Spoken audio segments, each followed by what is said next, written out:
Je vous souhaite la bienvenue à tous pour ce tout nouvel épisode de Qui vivra verra, l'épisode dédié à une guilde un peu particulière qui déboule tout juste sur l'alpha d'Ashes of Creation. Ça va peut-être faire des remous, on va en discuter tout de suite avec Ryuji de la guilde Frog One. Je suis impatient d'apprendre à te connaître et à savoir un petit peu les contours de cette guilde, puisque pour moi c'est absolument mystérieux. Mais j'avais déjà entendu des petites rumeurs dessus. On va voir si ça va faire frémir la communauté. Comment vas-tu, Ryuji? Hello, hello, merci de m'avoir ici. Bah, écoute, je vais bien. Content de pouvoir être là, un peu présenter la guilde, au moins pour la vue de l'extérieur, parce que je sais que beaucoup ont entendu, nous ont vus, ont un avis sur nous. Ça me permettra de donner les tenants aboutissants de notre côté. Et puis voilà, puis un peu discuter d'AOC au passage. On va commencer déjà à parler de toi. Est-ce que tu peux me raconter un petit peu ton petit parcours MMO en quelques expériences? Et puis après, on va plonger dans ta guilde.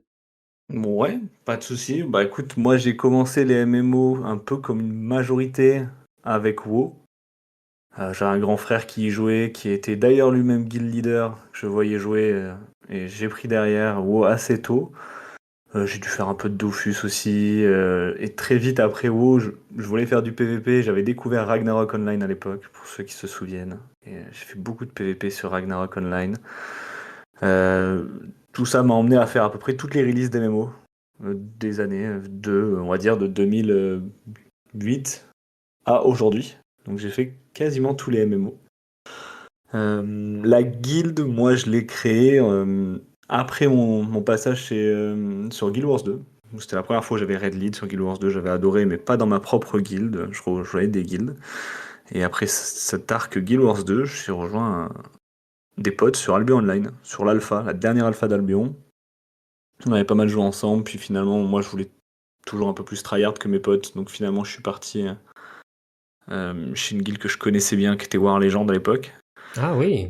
J'ai joué avec eux parce que je connaissais bien Ox, j'avais joué avec lui sur Guild Wars 2, je suis revenu jouer avec lui sur Albion, j'ai joué avec eux quelques mois. Finalement, il y a eu prise de tête avec d'autres personnes et j'ai rejoint des potes, on avait Frog One à côté où on faisait des petites GVG à 5, c'était vraiment une guilde de potes à la base. Et je les ai rejoints officiellement après, sous le même tag. C'était parti de là. C'était une guilde juste de potes, où on faisait de la GVG, donc de la 5v5, on n'était pas nombreux finalement, de pote en pote, pote qui invite un pote, qui invite un pote, qui invite un pote. On s'est vite retrouvé 30-40. Et de fil en aiguille, je suis devenu GM parce qu'on a vu, on va dire, une personne avec un tempérament peu avisé en GM au tout début, et qui avait tendance à drop le GM tous les 2 jours. Donc au bout d'un moment, on ne lui a plus rendu. Ok. De petites phases, donc au bout d'un moment, je l'ai gardé. Pour la 8e fois, on m'a dit non, cette 8e fois, on te le rend pas. Et partant de là, j'avais toujours envie de ZVZ un peu et de refaire des fights à plus grande échelle, donc on s'est remis à recruter, à beaucoup jouer. Mais j'ai essayé de garder ma vision du truc qui a toujours été de tout faire tout seul, d'essayer de pas dépendre sur des alliés, de pas dépendre d'alliances, de guildes, etc., d'être autonome, de toujours essayer de faire avec le moins possible. Donc c'était notre philosophie pendant un bon moment sur Albion. On a rejoint des alliances, mais dès qu'elles grandissaient trop, on les quittait. Donc on a fait ça pendant 1 an et demi sur Albion, 1 an quasiment 2. Et bon, on a dû finir par arrêter Albion parce que manque de content à l'époque. Les peu de guilds qui restaient sur le jeu nous connaissaient et plus personne ne voulait nous fight. Donc je me retrouvais à faire des soirées à dos de cheval, à chercher des adversaires qui nous fuyaient quand ils nous croisaient. Ce qui n'était pas très très fun pour personne. Et du coup, on a eu une release d'un jeu en même temps. On s'est tous dit, ah, bah, est-ce qu'on n'irait pas dessus? Et on était tous partis à l'époque sur Atlas. Donc jeu de Ah, survie pirate. D'accord, je connais pas ça, À la Atlas. Rust, mais avec des pirates. On était parti là-dessus, et après, on a fait plein de jeux. On est parti sur Guild Wars 2, on est reparti sur The Elder Scrolls Online. On a fait New World, on a fait dernièrement Tron and Liberty. On a fait Warborn en bêta aussi. Et bon, à AOC, on avait fait l'Alpha 2, juste en petit comité. On s'est dit que c'était peut-être un peu tôt pour venir en guild. Et bon, regardant là qu'il n'y avait vraiment aucune autre release de prévu, et que l'Alpha 3 pointait le bout de son nez, on s'est dit pourquoi pas. On est à peu près une soixantaine, un peu plus à avoir la clé. On s'est dit, bon, ben, pourquoi pas y aller, se donner les moyens de tout tester et de voir un peu où en est le jeu pour pouvoir un peu se projeter aussi, se dire bon, ben, combien de temps il en a avant d'arriver à une phase où c'est assez intéressant pour nous de vraiment pull tous nos joueurs, de venir avec l'armada ou pas. Donc là, on y va en petit comité, on va dire. Je pense qu'on sera entre 40 et 50. Donc 50 pour toi, c'est petit comité. Attention, là, je pense qu'il y en a qui sont en train de... Il y a le poil qui s'hérisse là dans la communauté francophone.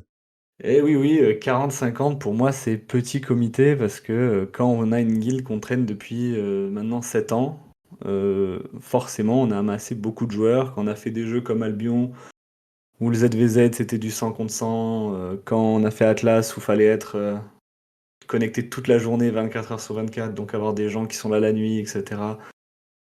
Quand on a fait, voilà, on a fait plein de jeux, donc forcément on a beaucoup de personnes.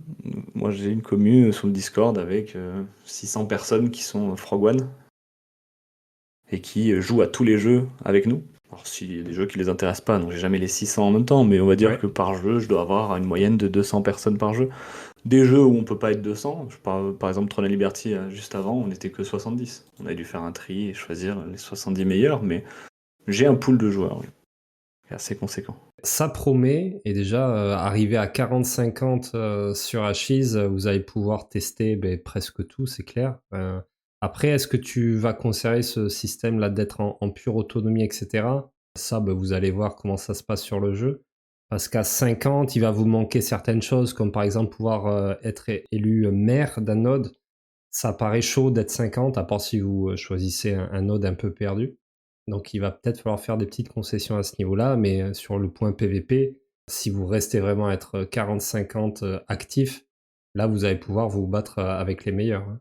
Bah écoute, c'est le but, et puis c'est aussi le but de cette alpha, c'est pour voir un peu les limites du système, est-ce qu'il y a besoin d'avoir des alliés, de focus une même ville, etc. Enfin tout ça c'est des questions qu'on se pose aussi, et puis je pense que l'alpha c'est fait pour ça. On se prend pas la tête sur des alphas, on se prend pas la tête sur des bêtas.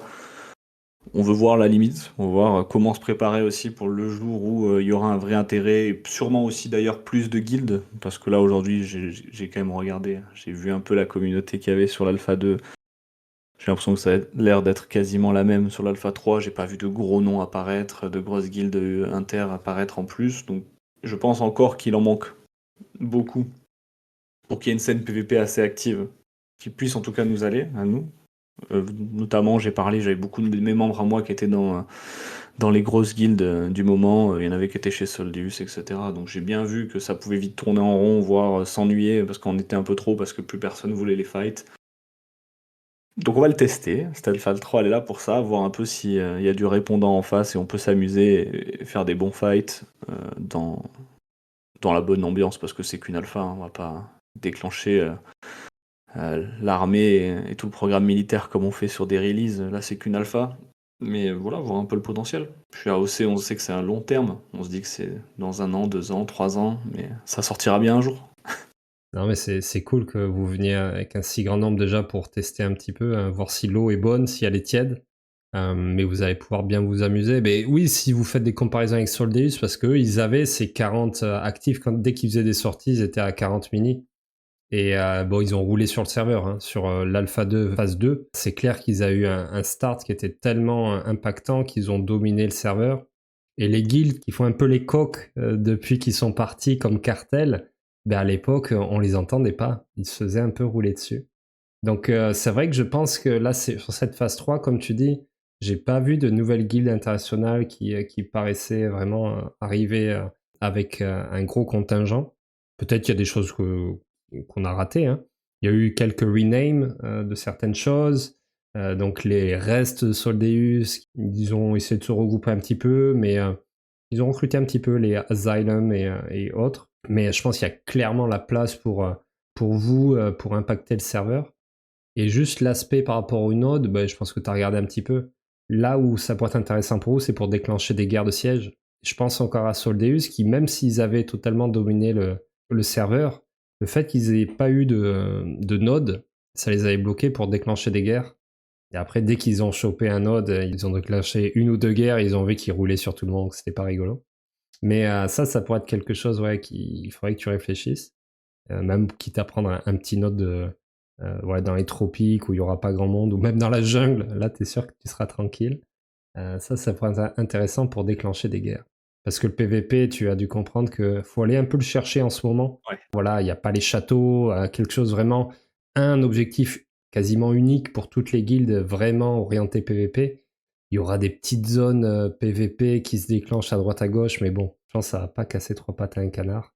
Et les caravanes, c'est sympa pendant un mois et quelques, mais au bout d'un moment, je pense que ça s'effrite assez facilement. Mais ouais, vous allez pouvoir voir tout ça, mais c'est cool. Alors, avec autant de joueurs dans ta guilde, est-ce que tu pourrais me dire en quelques mots quelle est la structure un petit peu? Donc toi, tu es donc le GM, hein, le maître de guilde.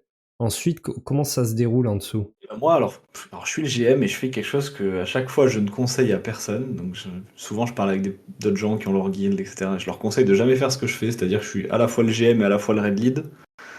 Ce qui fait que malheureusement quand un MMO sort, j'ai peu de vie sociale. Mais je suis le main raid lead de la guilde. Ok. Donc là, tous les fights, tous les CTA, tous les World Boss, les GVG, etc. Je gère la guilde, après j'ai toujours mon bras droit qui a aussi pu être GM quand moi je devais un peu me retirer de certains jeux, qui est Smile, qui est avec moi depuis Albion aussi. Donc j'ai un corps en fait de joueurs qui est là depuis Albion. Donc, ça fait 7 ans quand même. J'ai les mêmes joueurs qui font tous les MMO avec moi. Et au fur et à mesure, certains ont rejoint en cours de route, une bonne partie avaient rejoint sur New World aussi. Vu qu'on était l'une des dernières guildes quand même à être restées, on avait fini par recruter beaucoup de gens, qui avaient fait des passages en tout cas dans la guilde. Donc j'ai quand même, on va dire, toujours sous le coup de 4-5 officiers selon les jeux, et facilement 2-3 personnes qui peuvent aider en plus sur le recrutement. Donc on va dire que se staffer, c'est pas compliqué. Je pense qu'après, ce qui est plus compliqué comme toute guilde PVP, c'est plutôt d'avoir des raid leads. Parce que d'expérience maintenant, vouloir tout raid lead soi-même et faire tous les content PVP d'un jeu solo et d'être le seul raid lead, c'est épuisant. Donc de plus en plus, j'essaie d'avoir des raid leads dans la guilde. Après, c'est pas facile à trouver non plus parce que c'est pas un rôle qui est simple. Ça, je peux confirmer, puisque moi, donc, je navigue dans la communauté francophone depuis le début de l'Alpha 2, et j'ai côtoyé toutes les guildes francophones plus ou moins, et je pourrais t'identifier peut-être 2 Red Lead à peu près, qui ont un peu d'expérience, qui ont fait des trucs. Allez, on va dire, on va peut-être monter à 3. Donc oui, c'est là le pool de Red Lead sur l'Alpha 2, il est très très limité. Faut juste motiver les gens aussi, hein. Les gens, ils ont un petit peu peur de se lancer, et il faut y aller. C'est une alpha, faut se lancer, faut apprendre, prendre ses marques, et puis c'est fun quand même. On en retire beaucoup de choses, et puis c'est quand même pas si compliqué que ça. Après, quand il y aura vraiment des terrains de jeu particuliers, donc dans les sièges, c'est un peu plus difficile puisqu'il y aura plus d'immeubles, il y aura plus de choses à gérer un petit peu comme ça, surtout si on est à 60 ou 100, il y aura plus de tactiques à faire. Mais sur des petits groupes de 8, etc., faut se lancer, hein, faut pas avoir peur du tout. Oui, surtout que le small scale, comme tu l'as dit, le petit groupe de 8, on va dire une dizaine max.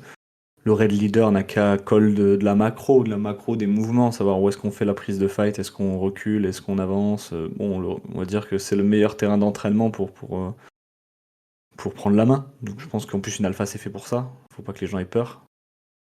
Ça devient un peu plus compliqué quand on veut faire des fights à un plus grand nombre. On va faire du 30 contre 30, 40, 40, 50, 50, qui a un objectif au bout quand même.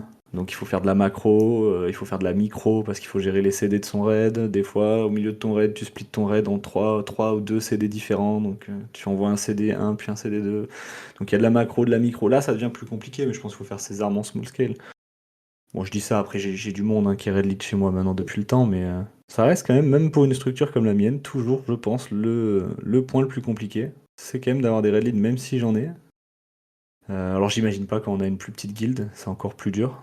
Bah, c'est ça, et souvent tu vas trouver dans une guilde de 30, 40 actifs, tu vas peut-être en trouver 8, 10 intéressés par le PVP, et à l'intérieur, il faut quelqu'un qui est un peu, voilà, qui est communicant.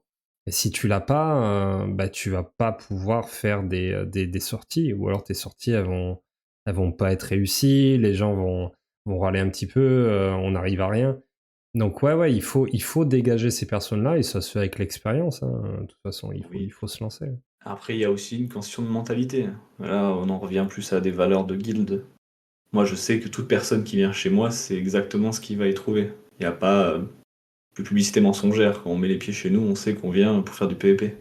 On recrute personne qui n'a pas de vidéo de lui dans notre jeu, par exemple. Oui, tiens, attends, je vais tirer un peu ton petit message de recrutement. Voilà, le dernier, il n'y a pas eu d'émoji un petit peu négatif ou quoi. Mais c'est vrai que c'est assez intéressant dans la commu à chaque fois qu'on a un post de recrutement avec des mots assez hardcore, etc. Il y a toujours quelques petits emojis assez offensifs qui sont postés. Là, sur ta dernière, ça a peut-être été intégré que vous alliez arriver et que vous étiez sérieux. Mais c'est vrai qu'il y a certains mots qui font un petit peu tiquer. Et donc, ouais, tu demandes donc des vidéos pour les personnes qui souhaitent arriver chez toi, c'est ça? Généralement, en tout cas, nous, on a pour principe, sur tous les jeux, et parce que après, c'est mon problème à moi, que je l'ai créé moi-même, ce problème, mais du coup, je l'ai appliqué à toute ma guilde. J'ai un problème, c'est que je ne sais pas ne pas viser le top 1. Et quand je dis le top 1, sur un jeu, c'est le top 1 World, ou enfin EU en tout cas. Ouais, Mais le problème, c'est que l'Europe, c'est vaste. L'EU, c'est vaste. On a même les Russes qui viennent sur tous les jeux. ouais. Et nous, on n'est qu'un petit pays. Donc on a un petit pool de joueurs. On se bat pas avec les mêmes armes qu'une guilde EU qui va recruter dans tous les pays.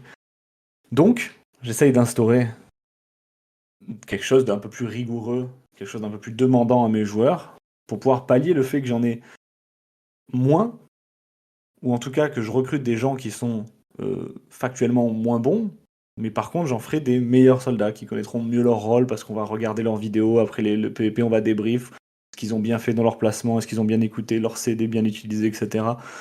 Pour qu'ils aient des meilleurs automatismes, qu'ils travaillent mieux dans le groupe, et que le collectif soit meilleur. On n'aura jamais en tout cas les meilleures individualités, parce que notre pool de joueurs en tant que français il est plus petit. Ils auront peut-être en EU des guildes qui recrutent à la foison tout ce qui passe. Au bout d'un moment, ils font le tri. Ils ont forcément des gens individuellement qui sont meilleurs gamers, hein, qui vont mieux cliquer, qui sont plus forts, mais ils n'ont pas forcément un meilleur collectif. Et moi, je cherche des jeux qui ont un intérêt avec du PvP de masse ou alors où le collectif peut briller. Et c'est ce que je cherche à faire. Mhm. Donc oui, je demande généralement à ce que j'ai des personnes qui aient déjà fait ces démarches-là sur d'autres jeux, c'est-à-dire qui sont déjà record pour s'améliorer, parce que je pars du principe que qu'importe le jeu, quand on essaye d'être dans les meilleurs, ou en tout cas de progresser à un certain niveau, de toute façon on passe par s'enregistrer. Mais tous les jeux, hein, League of Legends, Counter-Strike, etc.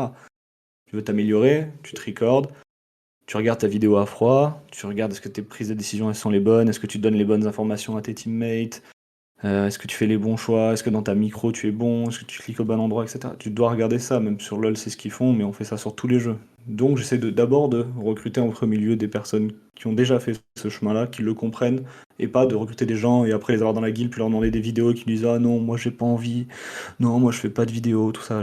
Je suis déjà passé par là en 7 ans, j'ai déjà recruté sans demander les vidéos. Je suis déjà passé par tout ça. Ton poste de recrutement, il est très clair et les gens, avant de cliquer, ils comprennent plus ou moins exactement dans quoi ils s'engagent. Et ça, c'est dès la première phrase, on sait directement si c'est pour nous ou pas. Ça, au moins, c'est cash. Ça apporte quelque chose à la commune. On avait besoin d'un coup de pied, hein, parce que les différentes guildes qu'on a dans la commune, elles se ressemblent. C'est plus ou moins tous le même style, comme je te dis. Oui. Allez, 30, 40 actifs. T'en as une ou deux qui vont être un peu plus, et t'as toujours, voilà, peut-être entre 15 et 25% qui vont être intéressés par le PVP. Et peu d'hardcore. Les hardcore sont obligés de partir sur des guildes internationales. Peut-être que du coup, ils sont venus chez toi. Je sais que tu en as quelques-uns qui sont venus chez toi, de toute façon. Donc non, ça fait du bien que vous veniez. Maintenant, est-ce que vous allez y rester parce que vous avez trouvé le challenge qui vous intéresse? Est-ce que le jeu vous donne les outils pour vous amuser? Ça, ben, on va voir petit à petit. De toute façon, cette phase 3 va durer très longtemps, hein, un an bien minimum. Puis bon, on verra ça pour la release. Oui, oui. Après, on s'attend pas non plus à ce que la phase 3 nous tienne en haleine, vu ce qu'on recherche dans un jeu, puis on recherche à jouer en collectif. Donc on a un certain nombre, faire de la GVG, de la prise de ville, etc. On sait que l'Alpha 3 va en manquer encore de tout ça.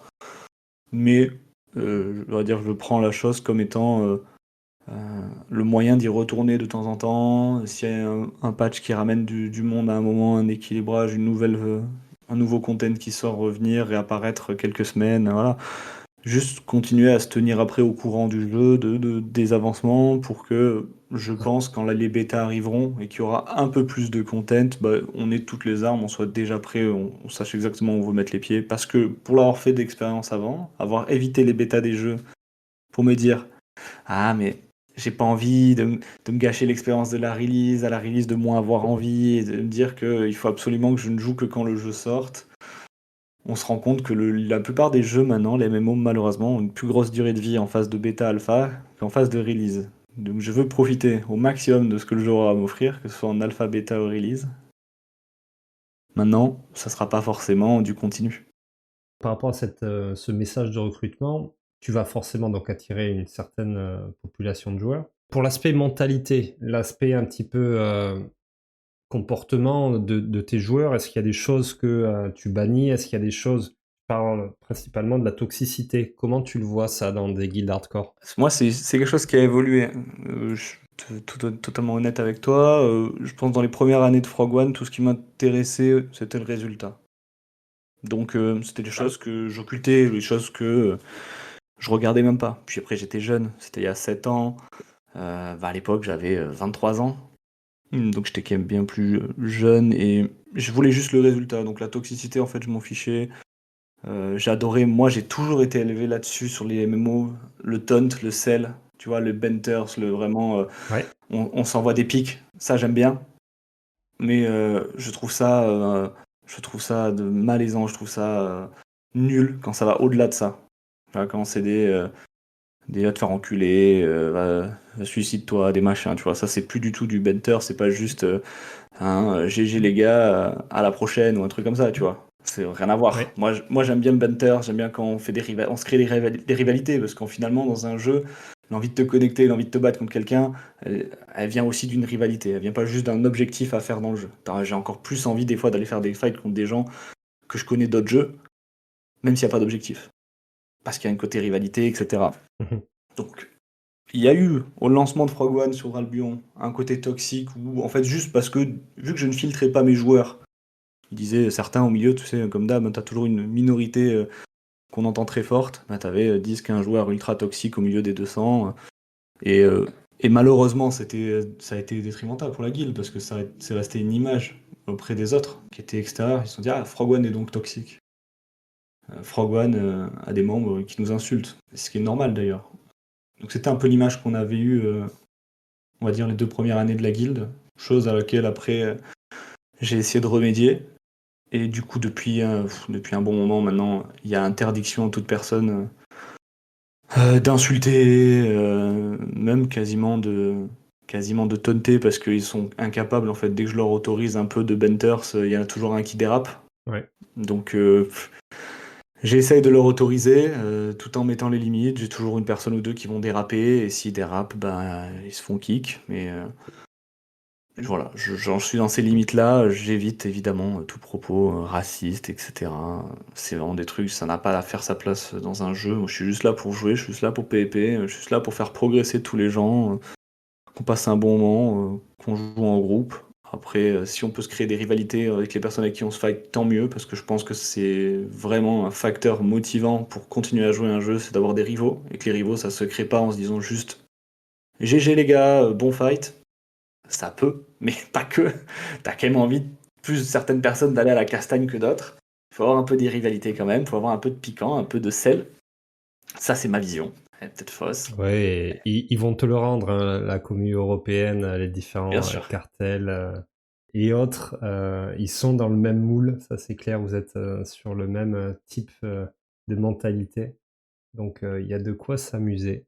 Vous allez avoir du répondant, ça c'est sûr. Et par rapport au temps de jeu de tes joueurs, j'ai pas vu particulièrement dans ton poste de recrutement qu'il y ait une demande minimale de allez, je veux 8 heures par jour, parce que bon, hardcore, qu'est-ce que ça veut dire aussi? Parce que là, si on lit bien ton message, j'ai l'impression que c'est plus hardcore dans la façon de jouer, en tout cas en termes de skill, en termes d'implication sur le moment, et pas forcément en termes d'heures de jeu. Est-ce que tu as des demandes particulières là-dessus?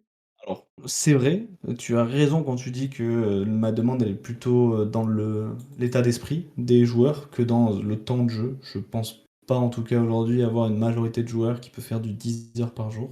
J'en ai, évidemment, certains. Mais ma demande, elle est surtout d'être là assez régulièrement. Je crois qu'on a mis 70% des soirs qu'on choisira. Alors ça dépendra des contents du jeu, hein, de la GVG, des châteaux, des World Boss, des horaires. On en choisira sûrement, généralement on en choisit 5 soirs par semaine, avec 2 soirs off. Et je demande à ce que les personnes soient présentes à 70% de cela, c'est-à-dire une moyenne entre 3 et 4 soirs par semaine présents. Mais juste sur ces créneaux-là. C'est-à-dire que si la personne elle est déjà stuffée et qu'elle ne vient que sur ces créneaux-là, ça fait très peu d'heures finalement dans la semaine. Moi, ce que je demande, c'est plutôt dans l'état d'esprit. C'est-à-dire avoir, prendre conscience de son propre gameplay, le record, le poster, quelqu'un d'autre va venir le regarder déjà de soi-même, prendre le temps de le regarder pour voir un peu ses erreurs, qu'est-ce qu'on a bien fait, mal fait, quelqu'un d'autre le regarde, nous pointe du doigt ce qu'on a bien fait, mal fait aussi, se remettre en question au prochain fight. C'est un état d'esprit. Nous, la moyenne d'âge dans la guilde, elle est à 30 ans. Des fois, sur certains jeux, elle est un peu plus. On a tous une vie de famille. On n'a pas 15 heures à mettre par jour dans le jeu, ou en tout cas pas la majorité. Donc c'est pas du tout hardcore par ça. Moi, hardcore, c'est le mot qui définissait à l'époque. Aujourd'hui, je sais pas si réellement c'est un mot qui nous définit le mieux, mais en tout cas, tryhard. Tryhard dans le sens où on se donne les moyens d'arriver à compete, à viser un top 1 EU, même avec notre petit pool de joueurs, et pour ça, ça demande juste de la rigueur, du temps investi à se remettre en question. Et voilà, c'est pas forcément du temps de jeu absolu. Ah, c'est très intéressant et je pense que bah, ça pourrait déclencher peut-être des clics en plus pour rejoindre ta guilde. Il y a un pool de joueurs aussi comme ceci qui a pas forcément, comme tu viens de le dire, qui ont une vie de famille, qui ont peut-être juste leur soirée à eux et qui ont envie de se plonger dans les parties les plus dures du jeu, que ce soit voilà, sur le PVP, sur peut-être la recherche d'équipements, de se plonger dans les stats et qui ont envie d'avoir des joueurs autour d'eux qui ont une même mentalité. Donc ça peut attirer une population de joueurs intéressante aussi. Ouais, c'est ça, c'est un état d'esprit. Ouais, quand un jeu sort, on va vite avoir des personnes qui vont essayer de trouver les formules mathématiques derrière, les rendements dégressifs des armures derrière, les statistiques de tes personnages, etc. Donc on a toujours un chat Discord avec des courbes mathématiques pour essayer de trouver la meilleure opti des stats et pas perdre des points et tout. Mais tout ça, c'est pas du temps de jeu finalement. C'est des gens qui font ça même des fois sur leur pause du midi au travail. C'est un état d'esprit. C'est un état d'esprit plus que du temps de jeu. Évidemment qu'il faut un minimum de temps de jeu. Il faut être là régulièrement pour progresser. Il faut être là régulièrement pour que la guilde tourne. Mais c'est pas des plages horaires de 10 heures par jour. Les CTA, les Call to Arms qu'on fait, c'est des plages horaires d'1 heure. Je vois. Et donc toi, parce que tu m'as dit que tu as déjà joué un petit peu à l'Alpha 2, Ouais. quelle a été ton expérience dessus? Déjà, t'as joué quoi comme archétype? Qu'est-ce qui te branche le plus? J'avais joué cléric, ce qui est pas réellement mon playstyle habituel, mais c'était vu que pour une fois je venais pas avec la guilde, donc je jouais pas un vrai tank pour survivre le plus longtemps possible les raid lead. Je m'étais dit je vais tester l'opposé, donc un heal. Et j'ai étonnamment bien aimé le cléric, j'ai vraiment adoré le cléric même. Je trouve que c'est un perso qui a un potentiel fou en PvP small scale, qui est capable de faire des dégâts, se heal son pote en même temps, refaire des dégâts, à maintenir son groupe tout en arrivant à avoir des petites phases, des petites fenêtres de burst. J'ai vraiment adoré. Donc on est monté avec, on était venu à quoi, une quinzaine, la dernière alpha. Certains étaient encore chez Soldeus, d'autres avec moi étaient sans guild, et puis on a level up max, on a testé un peu tout. Ce qu'on n'a pas fait, c'est les GVG, on n'a pas fait les World Boss. Mais on a en tout cas testé le small scale, on a testé toute la partie PvE, un peu crafting, gather, etc. pour avoir une idée un peu globale. Mais Ouais. il m'en reste à découvrir. Donc tu vas repartir sur le cléric, tu penses, là, pour la P3? Non, je pense que là, vu que je vais viser du PvP, je vais passer sur ce qu'il y a de plus tanky. Tu vas faire tank. Ouais, malheureusement, même si j'avais pas eu des super retours de mes joueurs là, sur ce personnage un peu lent et un peu inutile, j'espère que ça a évolué. On va voir. Alors c'est pas le plus inutile, c'est ça que je pourrais te dire. Ouais. C'est pas le plus inutile. Bon, on va voir là, puisque là on a le serveur PTR de test qui nous donne en avant-première les patchs qui vont arriver pour le 26 août. Et là, dernièrement, on fait pas mal de tests, même level 25 avec l'équipement. Et je peux te dire que le tank est une vraie machine, quasiment impossible à tuer. En tout cas, si tu as des DPS physiques contre toi, les mages, ça va être autre chose. Oui. Et tu peux en 1v1 péter presque tout le monde, quoi, parce que tu as un joli burst et tu tiens comme une machine. Après, sur du gros GVG, ça va forcément avoir un peu plus de subtilité. Le grappin fonctionne. Je sais pas si tes joueurs t'avaient dit qu'il ne fonctionnait pas, il buguait énormément. Là, il Oui. fonctionne. Ils sont en train encore de le modifier un petit peu, mais là, ça fonctionne bien. Donc ça, c'est une super nouvelle. Tu peux déclencher des moves après un grappin. Ouais, enfin. Ouais. Le mur sera intéressant, mais plutôt pour tout ce qui est, il faut qu'il y ait un terrain de jeu qui s'y prête. Et après, t'as quand même pas mal de sorts de protection de tes alliés. Tu peux faire un peu off-tank. Je sais pas si t'as joué à Overwatch, mais tu peux faire un peu Zarya, où tu peux être vraiment en appui d'un tank, ou d'un fighter qui saute dans le tas, par exemple. Mais non, je pense que tu vas bien t'amuser dessus. Pour l'instant, le tank est dans une bonne place. C'est bien mieux en tout cas que la P1, qu'au tout début vraiment de l'alpha. Là, le tank est pas mal. Ouais, moi, en fait, je trouvais aussi qu'il avait un potentiel un peu support hybride. Je trouvais dommage qu'il tankait pas tant que ça finalement. Bon, tu me dis que ça a été un peu revu, donc tant mieux, parce qu'il n'avait rien d'un tank, à part en PvE. Je trouvais que le time to kill, en tout cas, sur un tank était excessivement bas. Si ça a été un peu remédié, tant mieux. Et après, je pense quand même toujours qu'il manque d'outils. Mais après, je pense que c'est un problème du jeu, mais le jeu globalement, et dis-moi si je me trompe, mais manque d'outils de CC de zone. Contrôle de zone. Ouais, exactement. C'est la critique principale du tank, puisqu'il a juste un contrôle de zone, mais c'est un petit cône qu'il a devant lui pour mettre au sol et qui dépend d'une ressource. Et après, bon, il a son mur qui peut diriger un petit peu, ça fait un peu de contrôle, on va dire, mais oui, non, ça manque clairement. C'est pour ça que le Ranger est perçu comme la meilleure classe de PvP, puisque c'est le seul qui a un vrai contrôle de zone facile à poser, de très loin, puisque c'est le sort qui a le plus de portée, si je me trompe pas. Donc moi je vais plutôt partir je pense sur un Ranger là, à l'heure d'aujourd'hui, mais bon j'ai encore 4 jours pour changer, parce que pour call, moi aussi je suis shot caller donc de la guilde. Je pense que c'est un petit peu le plus simple pour déclencher des moves, même si je suis pas fan du gameplay etc. En 1v1 c'était un peu bidon. Contre un tank c'est impossible de gagner. Ranger contre tank tu te régales si t'envoies un devant toi. À part si c'est un dieu ou après, bon, faut voir comment il est stuff bien sûr. Pour moi, ouais, le Ranger a donc le meilleur sort contrôle de zone. Pour ça, pour l'instant, il se prête mieux en tant que shot caller. Après, le reste, donc j'ai posé parfois la question à d'autres. Hein. Je sais que dans d'autres guildes, il y a des clérics qui font du shot caller pour avoir cette vision de derrière. Je pense que c'est assez technique parce que vraiment, tu dois gérer beaucoup de choses. Comme tu disais, tu peux faire des dégâts, tu peux faire des soins. Si tu te fais focus, du coup, tu perds un peu. Tu es obligé de te retourner peut-être, t'as plus la caméra. Enfin, ça me paraît galère, mais je sais qu'il y en a qui le font. Rogue, je pense que c'est quasiment impossible. Fighter, je l'avais fait un petit peu, mais bon, mais quand tu vas deep, c'est difficile aussi de voir un petit peu tout. Bard est aussi considéré comme un des meilleurs shot callers puisque tu as beaucoup de mobilité, tu peux un peu tout faire, tu peux faire le lien entre le back et le front line. Pour moi, Bard et Ranger sont les deux plus adeptes. Et Tank, une fois qu'il aura vraiment une vraie possibilité de crowd control de zone, ça pourrait être aussi le top. Mais on n'y est pas encore. Mais ça dépend plus du joueur que bien sûr du kit. Ouais. C'est ça toujours le point le plus important. Bon, après, en plus, le jeu a un petit problème d'équilibrage, donc c'est un peu trop tôt pour dire ce qu'on pourra jouer plus tard. Maintenant, j'espère que l'Alpha 3 aura pas le problème qu'avait l'Alpha 2, on va dire, en termes de méta sur la fin de l'Alpha 2, hein. On va voir que des Rangers, comme tu disais. J'espère qu'ils auront réussi à donner envie à certains de reprendre le mage, par exemple.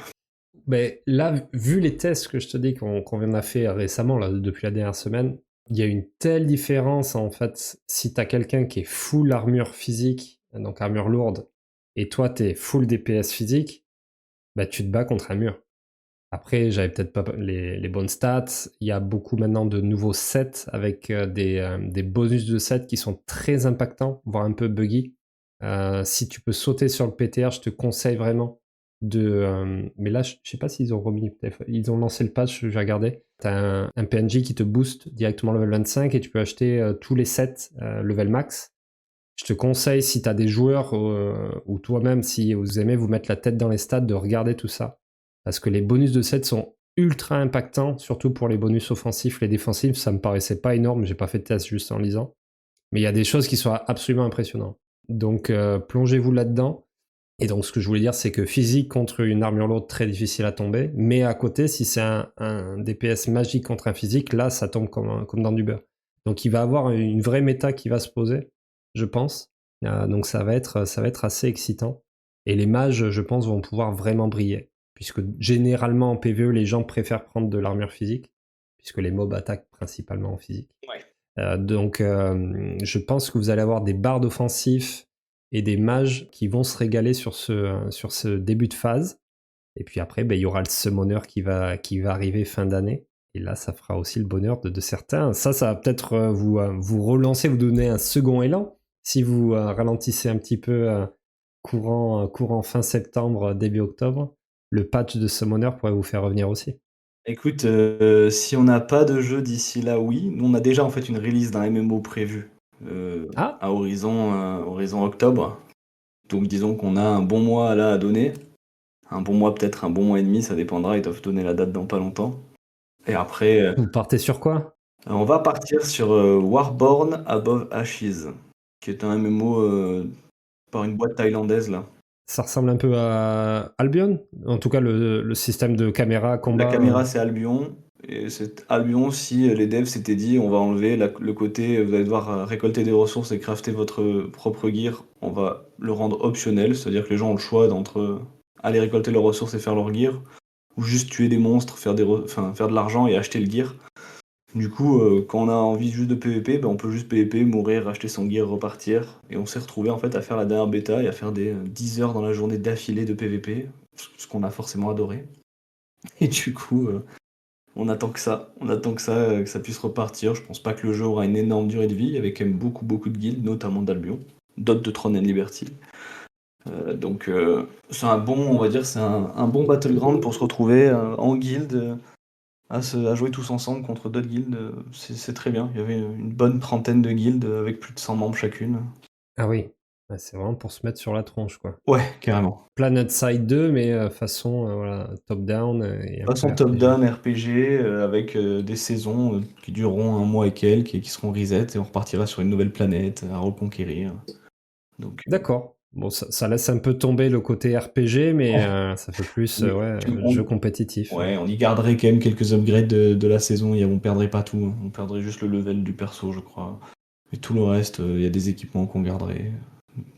Donc il y a quand même un aspect un peu RPG quand même à monter, son compte.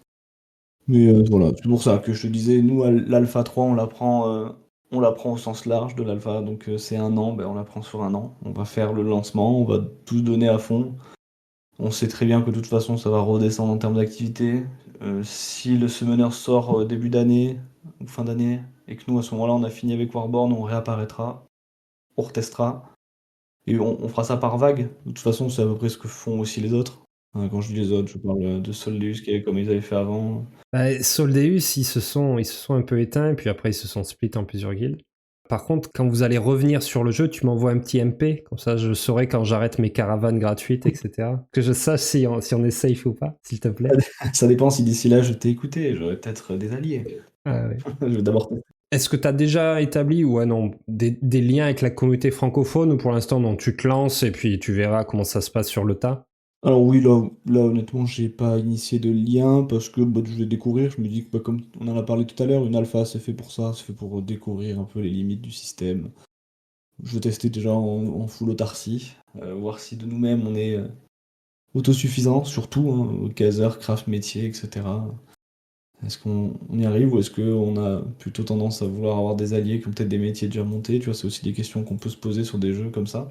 Ouais. Donc, on se les posera toutes et on agira en fonction. Moi, j'ai aucun problème à avoir des alliés. Tous les jeux que j'ai fait, j'ai fini par avoir des alliés quand même. C'est rare de pas en avoir.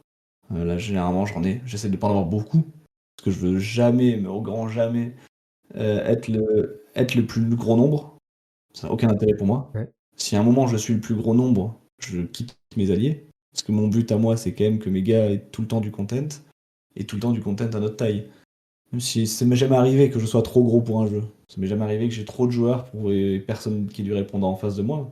Mais si ça devait arriver, je couperais même dans mes effectifs. C'est dommage parce que sur le serveur américain, ils ont eu énormément de guildes qui se sont fracassées, qui ont été coupées, relancées. Ils avaient des grosses guildes, hein. Ils avaient des guildes à 200, 300, voire même plus avec la guilde du streamer, là, je sais pas s'ils existent encore. Mais peut-être que le serveur américain, pour vous, aurait été même un peu plus excitant. Sûrement. Ça a été une considération ou pas du tout? Vous voulez vraiment être sur le serveur européen? Alors j'avais quand même demandé à quelqu'un qui était allé dessus, voir un peu le ping, mais ça c'était pas très concluant. On n'aurait pas joué dans les mêmes conditions qu'eux. Non, il y a des jeux où on peut y aller, où on voit pas trop la différence entre les serveurs, mais là c'était pas concluant. Donc on l'a vite écarté quand même, en se disant si on peut trouver au moins 2 guildes de notre taille, voire 3 ou 4 guilds qui s'allient et qui sont d'accord pour se fight avec nous, parce qu'après moi je suis totalement pour les fights organisés, hein. C'est-à-dire, bon les gars, est-ce que vous voulez pas qu'on se crée du content? On se Oui. retrouve à tel endroit, à tel jour, telle heure. Je ramène 30 joueurs, vous en ramenez 30. Et voilà. Ça, c'était fait hein, sur l'alpha de phase 2, avec donc Soldeus, Cartel, Hand of Unity et les Death Company à l'époque. Non, c'était les autres Allemands, j'ai oublié. Mais oui, dans ça, ils le faisaient entre eux. Hein. Il y a des vidéos sur YouTube où ils se mettaient 40 contre 40 contre 40. Même à un moment, je crois que ça faisait plutôt du 80 contre les 40 de Soldeus. Pareil, vous allez avoir des guildes qui vont être intéressés pour faire ça dans un second temps, puisqu'au début, c'est chacun fait son rush, chacun veut choper les bons items. Mais je vais pas prendre plus de ton temps, on a déjà discuté pas mal. Je pense que j'aimerais bien rediscuter avec toi, mais peut-être une fois que l'alpha de phase 3 se ralentit, et savoir un petit peu qu'est-ce que vous en avez pensé, qu'est-ce que tu en retires. Et j'aime bien ton concept, j'aime bien ton idée de jeu et la façon dont tu arrives sur l'alpha. Donc j'ai bien envie de te suivre et peut-être comme ça tu me laisseras passer avec ma caravane. Avec plaisir. J'aurai un petit drapeau blanc sur ma caravane et on verra. Et bah écoute, avec plaisir. Merci de m'avoir invité. Et puis on se croisera in-game et à l'occasion en vocal. Yes, avec plaisir. Est-ce que tu as un petit mot pour la commu francophone en général? Et bah écoutez, juste content d'être là sur l'alpha. J'espère qu'il n'y aura pas de drama. J'espère que vous retenez pas les mauvaises images qu'on a pu avoir sur d'autres jeux, parce que je sais qu'on l'a eu. Dites-vous que c'est un Frog One où j'essaye de faire attention sur la com. J'essaie de faire attention à mes membres. S'il y a des dérapages, n'hésitez pas à me MP. Mais voilà, on vient pas avec aucune prétention, juste s'éclater, faire du fight. Si vous voulez en faire partie, être en face de nous, avec plaisir. C'est bien les dramas, ça donne un peu de piquance. Moi, ça me fera des épisodes un peu plus sympas peut-être. Mais bon, un petit peu, pas trop. Un peu de sel, mais juste du sel. Voilà, il faut assaisonner tout ça, assaisonner cet alpha. Allez, merci beaucoup Ryoji, je te souhaite une belle préparation puisque ça va se lancer. Accrochez vos ceintures, ça va démarrer. Tu démarres où? Tu pourrais nous le dire ou pas? Ah non, ça vous découvrirez ce moment. Ok, on verra alors si on va te croiser, soit dans les tunnels, soit sur les bords de rivière. Allez, merci Ryoji, bonne soirée. Bonne soirée.